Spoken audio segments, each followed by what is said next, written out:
It's WrestleMania 24. Ric Flair is 59 years old, and after 35 plus years in that ring, he was standing across from Shawn Michaels with his career on the line. And what followed was genuinely one of the most beautiful endings to a wrestling career you will ever see. Flair gave everything he had left with his family in the front row, 70,000 fans screaming, millions watching at home. But then Shawn looked at Flair and said those famous words, "I'm sorry, I love you." Shawn hit that sweet chin music and it was all over. One of the greatest wrestlers of all time had just had his last dance. Tears filled the stadium, emotion overtook Flair, everybody was standing, a truly fitting end for a legend, going out in a classic at the grandest stage of them all. And the next night was even more emotional. They brought out everybody who had ever meant anything to Ric Flair. The Horseman, Harley Race, Ricky Steamboat, and so many more. Even The Undertaker came out to pay his respects. It was perfect. You genuinely could have not written a better ending to Ric Flair's career. There was just one tiny problem. That I will never retire! Because eventually the retirement ceremony ends, everybody goes home, and life goes on, the show goes on, but Ric Flair still has to wake up the next morning and somehow figure out how to live his life without being the nature boy. And boys and girls, that is something he just cannot do. Just a year later, by the end of 2009, this man was in Australia wrestling Hulk Hogan because life did go on. Bills had to be paid, alimony had to be paid, and most importantly, Flair needed to be Flair, and it was fine. It was a non-televised tour for the Australians. He got it out of his system. The legacy of WrestleMania 24 lived on. But then January 4th, 2010 happened. And with TNA Impact going head to head with Raw with the debuts of Hogan, Bischoff, and every other out-of-shape 90s wrestler you can imagine, it was only right, out comes Flair. Flair had officially signed with TNA. The old man just couldn't resist. But for the first few months, jokes aside, it was actually pretty awesome. He was there to be AJ Styles' manager, and it was perfect. Why not join TNA and help their biggest homegrown star? Why not get paid to style and profile and stand at ringside? AJ and Flair together were magic, and the best part was, Flair didn't need to wrestle at all. He had sacrificed enough, it was just time for him to chill and be a manager. It was as if TNA had found the perfect role for him. A few moments later. Oh God, God. It was March 8th, 2010. It was gonna be AJ Styles and Ric Flair versus Abyss and Hulk Hogan. Rest in peace to WrestleMania 24. TNA needed star power, they needed ratings. Apparently Ric Flair needed pain, and here he was back at it like a crack addict. And not only does Flair come out of retirement and wrestle, he wrestles twice on the same show. And before you know it, Ric Flair, 2 years removed from one of the most emotional retirements ever, is on Impact in front of 900 people at Universal Studios, busted wide open. Hulk Hogan is biting his forehead, Hogan is whipping him with the belt. The best part was, Hogan was in 10 times worse shape than Flair. Yo, how do you go from WrestleMania 24 to this? Brooke Hogan is at ringside watching her dad and her drunk uncle fight. This is the future, this is TNA, this is how we're taking down Monday Night Raw. 61-year-old Ric Flair dying on Spike TV. But okay, it's fine. He did it. He got it out of his system. 2 matches in one night. It's all good. Maybe Flair just needed to feel the rush again, to feel alive again. Surely we're done now, right? Literally 1 week later, AJ Styles wrestles Jeff Hardy. Flair is at ringside, Abyss is there, match ends, and he grabs a chair, starts beating the hell out of Jeff Hardy. And then he starts hitting Abyss, and Abyss just stops selling it, and it's like, no, Flair, get out of there, run, you're too old for this, you don't need this. Abyss starts hulking up, because that's what we need, right? Abyss Hogan in 2010. Flair is still swinging the chair, Abyss knocks it away, grabs the 61-year-old man by the throat, and chokeslams Flair through the entrance ramp. Bro, you retired 2 years ago. Your family was crying. I was crying. You don't even make it 3 months into TNA before you get chokeslammed through the building. Look at him. Look at the state of this man. He looked like he was dead. He genuinely looked like he was a dead man. And I'm not talking about The Undertaker. You know what? It's fine. It's always fine. At least he'll get a few weeks off. Maybe he gets written off TV for a bit. He got out of his system. Gramps was just, tweaking a little bit. He's at the next pay-per-view in a wheelchair. He's getting pushed around like a grandfather at the airport. Yo, look at his eyes. Those are the eyes of someone who has seen some shit. And ladies and gentlemen, this night right here, this was where TNA just genuinely lost the plot. The main event was Abyss Hogan taking on AJ Styles for the TNA title, and what should have been just a normal match ended up being whatever the hell this was. Abyss chokeslams AJ so hard that AJ goes through the ring. So now there's just a giant hole in the ring. Desmond Wolf comes to help. He gets pepper sprayed by Hulk Hogan. He falls in the hole, and then somehow, before you know it, Ric Flair falls in the hole too, and I'm not talking about his financial hole. What is happening? This man started the year mentoring AJ Styles. It's March now. He's in a wheelchair at the bottom of a hole. Oh, not to mention, they turned Abyss into Eugene. Turned him into the biggest doofus ever, but hey, he has super strength now. TNA, TNA. The next Impact, AJ and Flair come out on crutches. These two look like they just got back from Normandy, and he proceeds to just get his ass beat by the Hogans. No, Hogan,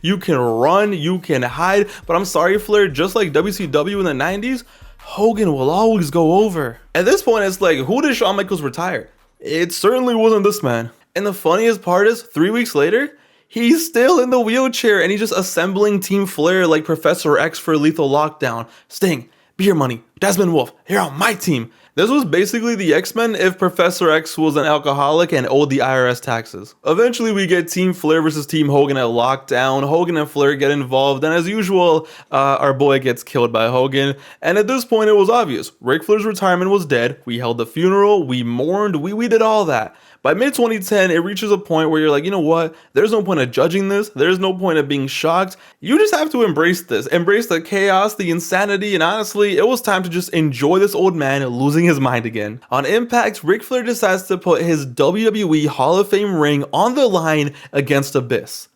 Why? By the way, of course, this is a regular match. All the rules are enforced. Flair is still just filled with color. And of course, Abyss beats his ass and takes his Hall of Fame ring. Because why not? Why not? It's not like Flair has anything to live for anymore. But don't worry, this is where it gets peak, and this is where him coming out of retirement was all worth it. Hogan eventually gets Flair's ring and decides he knows exactly who deserves it. Ladies and gentlemen, Jay Lethal. And somehow, someway, by pure luck, this company that was actively driving itself off a cliff, that was just going straight into disaster, falling apart, accidentally stumbled into gold. Jay Lethal versus Ric Flair in 2010 becomes the TNA feud of the year, to be honest. See, it was great because once Lethal gets the ring, he becomes Ric Flair. It was like Venom attaching to Spider-Man. The second Lethal gets the Hall of Fame ring, Lethal sheds Macho Man and just becomes Flair. Lethal comes out wearing the ring, doing the walk, doing the mannerisms, woo! And of course, Flair comes out and he is pissed. Meanwhile, Jay's genuinely excited. He's basically telling Flair, bro, I'm not disrespecting you, you're my hero, this is one of the greatest moments of my life, here, take your ring back. His response? These two start blasting, and before you know it, Prime Jay Lethal has Senior Citizen Flair in his own finisher. Woohoo! And the best part was, Lethal just continued to be Flair, and the next thing you know, we casually just got a top 5 TNA moment ever. I have never seen two people just lose it like this. They're taking clothes off, they're throwing shoes at each other, woo this, woo that, elbow drop this, elbow drop that. Genuinely lost their minds. I'm surprised Rick didn't catch a charge for half the stuff he was doing. Woo, woo, woo. Flair starts yelling, Jay starts yelling, my mom starts yelling. It's like two dogs standing across the street from each other just barking. They're talking about Space Mountain, they're talking about women. Nobody knows where Ric Flair ends and Jay Lethal begins anymore. Honestly, watching this, I couldn't even tell who's who. It was like Face Off all over again. Dog, Ric Flair was so red, it looked like he was about to explode. He was so red, he looked like the Kool-Aid man from Family Guy. Instead of, oh yeah. So these two for 5 minutes just have a televised joint aneurysm, and it all leads to a match. Lethal versus Flair on pay-per-view. That's how you sell pay-per-views. And if you're gonna have Jay Lethal and Ric Flair have a match and you're gonna have Jay Lethal go over, there's only one possible way to do it. Figure 4. Ric Flair taps out to his own move. Jay Lethal has officially stolen this man's identity, his finisher, his dignity, and his ring. Flair gets cooked so hard, but it was great to see. It was an awesome feud, even though it was only a month long. Some of the best television that TNA produced the entire year. So after this, the question was, where does Flair go next? He just had an amazing feud with Jay Lethal. He put him over. He has his group with Fortune now. He's gonna elevate some young talent. The possibilities are endless. Wait. Why the f is Mick Foley here? No, please, no, not this again, please, no. Oh shit. Here we go again.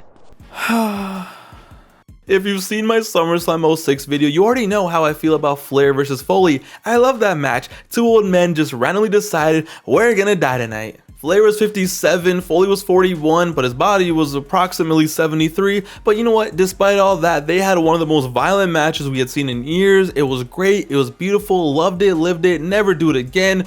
Sorry guys, we need you to run that match back for the TNA audience, please.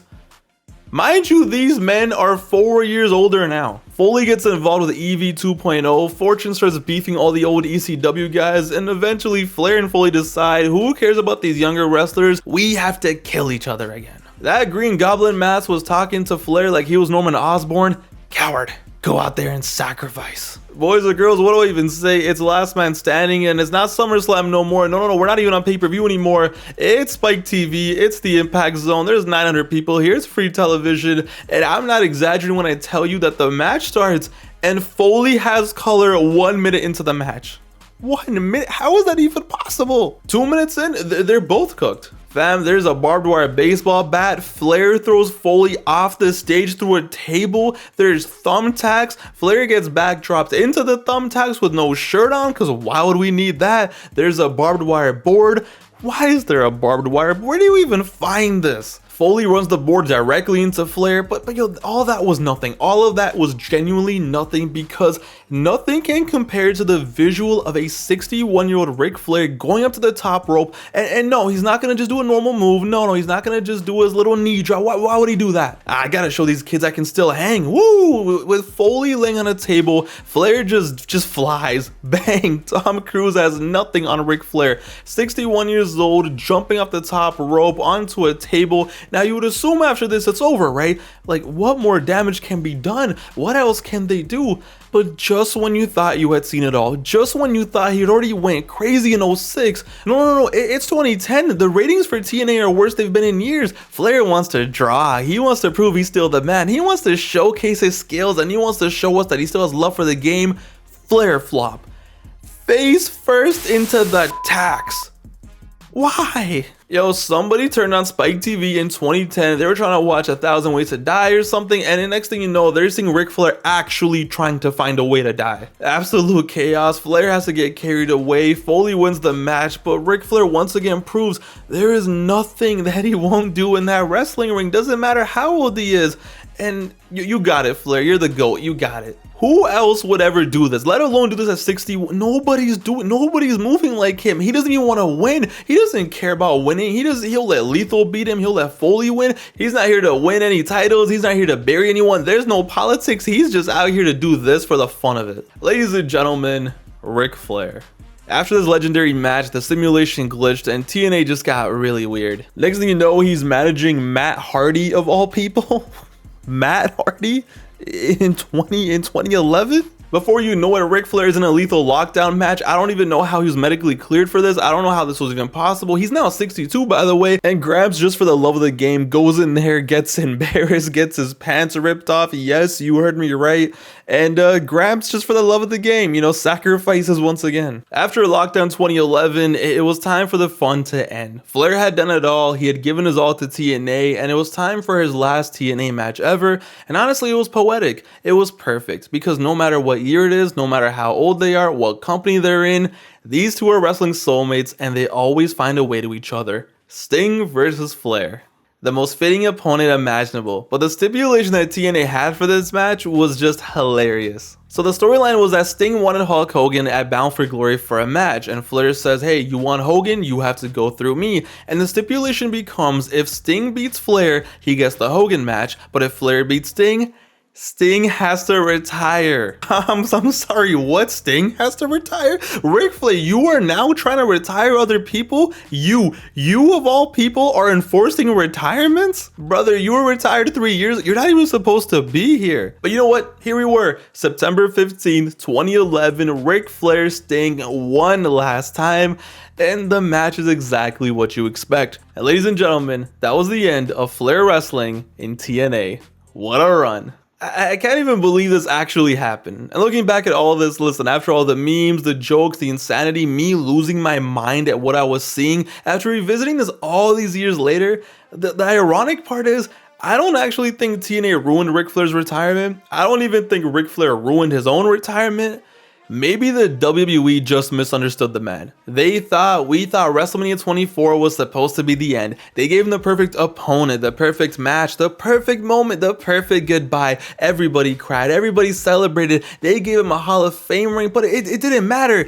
He wanted to get chokeslammed through the stage. He wanted to be in a wheelchair. He wanted to be the deathmatch king again. He wanted our younger wrestler to steal his identity. He wanted to wrestle Sting again, and so much more, because the point is, Ric Flair will always have more to give the wrestling business. And what makes it perfect, like I said, is he just wants to be a part of it. He doesn't want to win every match. He doesn't want to win at all. He's down with losing every match. He doesn't want to win titles. He won the title 16 times. He's literally the opposite of Hogan. He's not there to feed his ego and play politics.